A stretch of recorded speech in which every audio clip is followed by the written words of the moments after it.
everyone, today we are diving deep into the heart of Italian cuisine with a classic pasta dish, spaghetti alla Amatriciana. Simple but also delicious. If you love pasta, cheese and a little bit of spice, then this is going to be a game changer for you. Let's get cooking.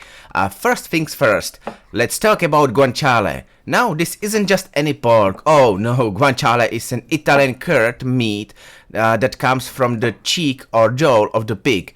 It has a deep, rich flavor and great fat to meat ratio, perfect for making our sauce extra luscious. If you can't find guanciale, you can substitute with pancetta, but just know that real Amatriciana purists may raise an eyebrow. Okay, let's slice it up.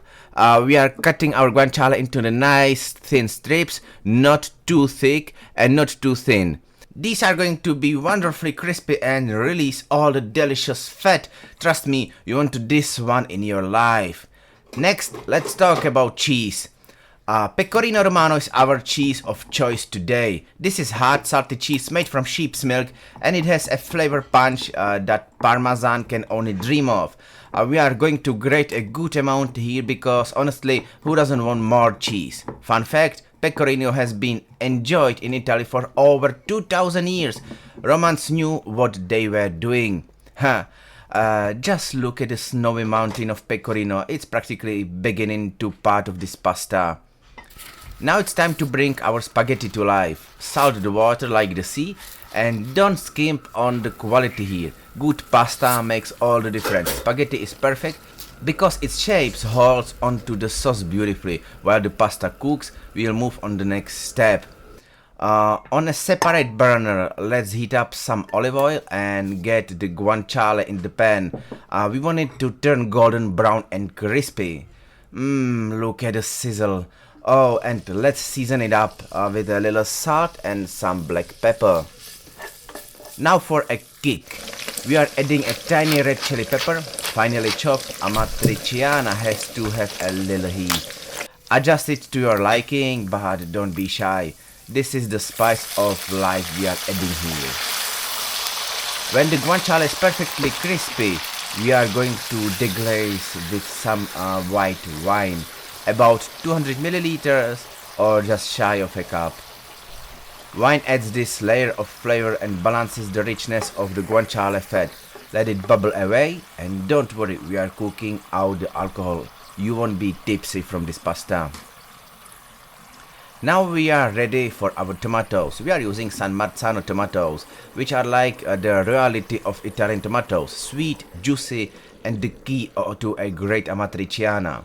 If you can't get San Marzano, any good quality canned tomato will work, but if you can find them, go for it.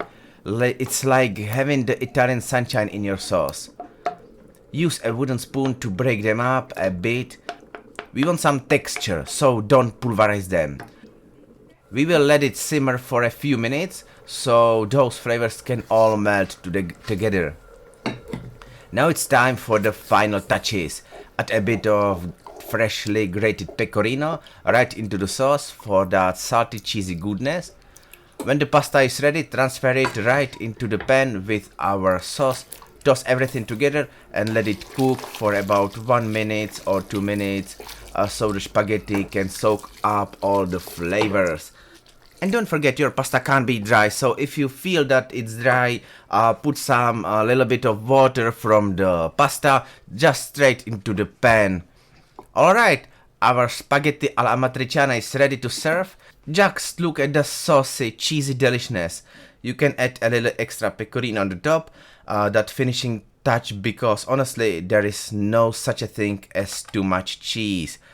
And there you have it, spaghetti alla Amatriciana. It's a perfect mix of flavor, spicy and cheesy, and it only takes a few simple ingredients to make it sing. So next time you are craving pasta, skip the jarred sauce and try this classic Italian dish instead. Don't forget to subscribe for more Italian recipes, and I'll see you in the next video. Ciao!